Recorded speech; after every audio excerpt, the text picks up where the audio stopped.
the Biden administration has said we are not going to negotiate on the debt ceiling. But then we had a number of Republicans in the House who wanted to reduce the deficit in exchange for raising the debt ceiling cap. And Republicans have not, specifically said exactly what their priorities would be in exchange for raising the debt ceiling cap. They have floated reforms to Medicare and Social Security, such as raising the age eligibility. And they have said that deficit reduction is a huge priority. McCarthy himself has come out and named that specifically. And then we have some more, extreme Republicans who, those on the far right, who are saying that they want to present a bill that would just be like a wholesale makeover of President Biden's policies, everything from border wall funding to, COVID funding, Ukraine funding, in order to pass a debt ceiling cap.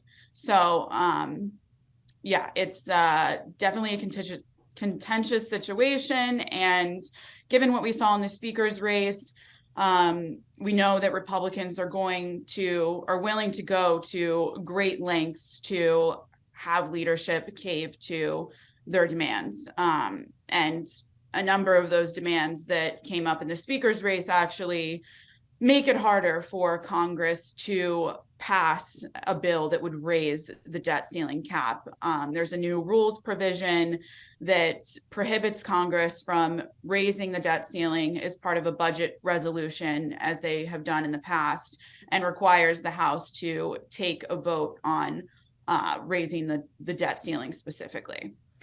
I really want to touch on something you just brought up. We covered extensively, you even more so, the really contentious, brutal, historic speakership battle. And we saw that small group of far-right Republicans really holding the gavel hostage from Kevin McCarthy. So do you think that in this situation, their demands are going to hold even more weight? Yes, and like I said, they're already having, some impact on the debt ceiling negotiations in the new rules package that, make it harder for Congress to bring such an issue to the floor. And we've talked about this before, but there is another provision that makes everything McCarthy does even riskier, because it's called the motion to vacate, but he agreed to lower the threshold for the number of members to bring a motion to vacate, which would essentially force a vote to eject the speaker. And now any one member can do that. Previously, it had to be a majority of the conference of whatever party is in control. So he is definitely beholden to his conference. However, I will say that it's not just this coalition of far-right Republicans who are demanding these, deficit reductions, potential changes to Medicare and Social Security in exchange for raising the borrowing cap. Like I said, McCarthy himself has come out and said that deficit reduction is a priority. And you have members from both sides of the conference, both pillars, saying that they want to negotiate with the White House, and they're not going to pass a debt ceiling increase without some of their demands being met. Yeah, what you're laying out really sounds like it has the potential to get pretty ugly. But how have Democrats responded? So Democrats have, the White House is saying that obviously Republicans are playing politics with this very risky issue that, even if we do near the debt ceiling, and this happened in 2011, for the first time ever, the US's credit score was downgraded and the stock market plunged the following day. So there could be real effects on the economy, even if Congress does come to agreement. And in 2011, 2 days before the borrowing cap was set to be reached, Congress did come to an agreement and pass legislation to raise the cap. But, Democrats in the administration are coming out with some, very alarmist language, if you will, just making it known that this is a serious issue. And I think it's, getting the attention of a lot of Americans. And obviously that has an effect on the decisions that Congress makes. So we are definitely at an impasse right now.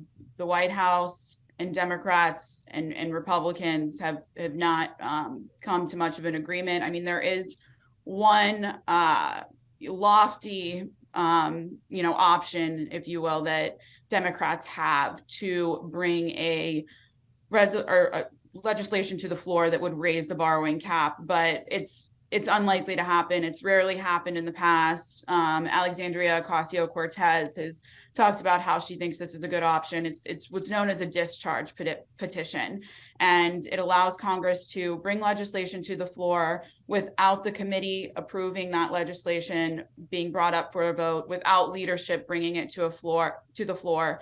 However, there's a timing issue and an issue with the number of votes that are required to do that.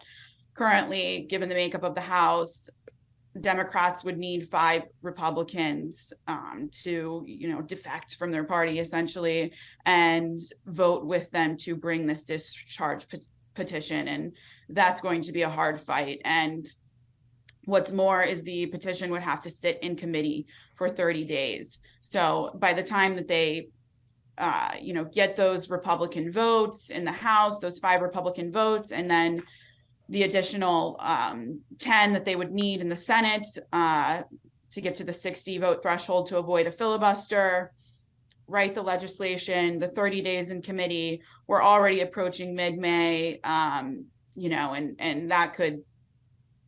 that's too close to the deadline.